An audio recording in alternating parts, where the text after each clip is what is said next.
ఏం చేస్తున్నారండి? ఇదిగో గులాబీ పువ్వులు వేస్తున్నాను. నేను సున్నుండలు చేస్తాను కదా, ఈరోజు గులాబీ పువ్వులు వేస్తాను. దీపావళి స్వీట్స్ మాట. ఇగో ఈ గులాబీ పువ్వులు వేయడానికి గ్లాసుడు బియ్యం పిండి, గ్లాసుడు మైదా పిండి, గ్లాసుడు పంచదార,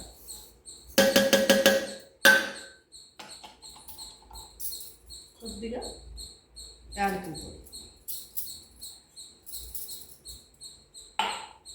ఇవి కొబ్బరి పాలు, మనం కొబ్బరికాయ ముక్కలు మిక్సీలో వేసి వడకట్టిన పాలు.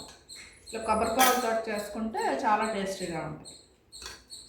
ఒక కొబ్బరి పాలు వేసుకొని మనం చూసుకుంటే తెలుస్తుంది ఎలాగో, దాన్ని పెట్టి కలుపుకోండి.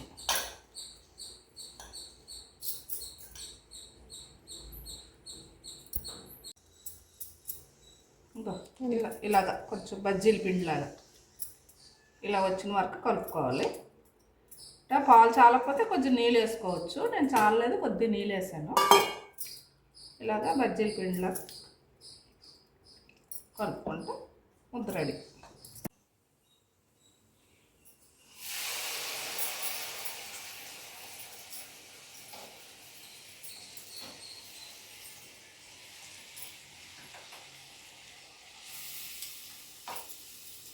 ఇది ఫస్ట్ కొద్దిగా పొడుచుకోవాలి, తర్వాత అయితే ఇంకా దాని మట్టుకు అదే వదిలేస్తుంది పువ్వు.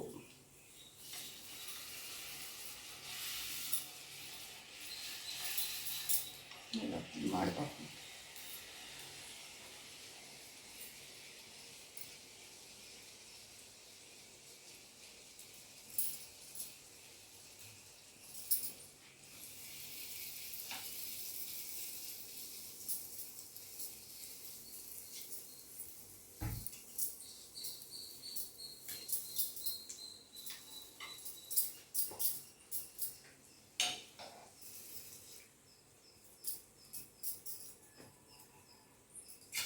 ఇవ్వండి, ఇలా వస్తాయి గులాబీ పువ్వులు.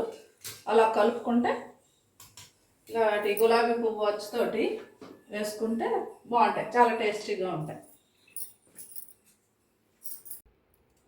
ఇదిగా గులాబీ గుర్తులు రెడీ అయిపోయి దీపావళి వంటలు ఇది రెండో వంట. వేడి వేడిగా ఉన్నాయి గులాబీ గుర్తులు. ఒక టేస్ట్ చేద్దాం, ఉండండి ఎలా ఉన్నాయో. కొంచెం చల్లారింది చేద్దాం. చూసారా ఎంత పుల్లగా ఉన్నాయో.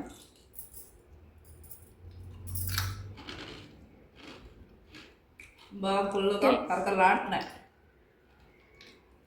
టేస్ట్ అయితే చాలా బాగుంది. టేస్ట్ చూడు ఎలా ఉన్నా చెప్పు, తిని.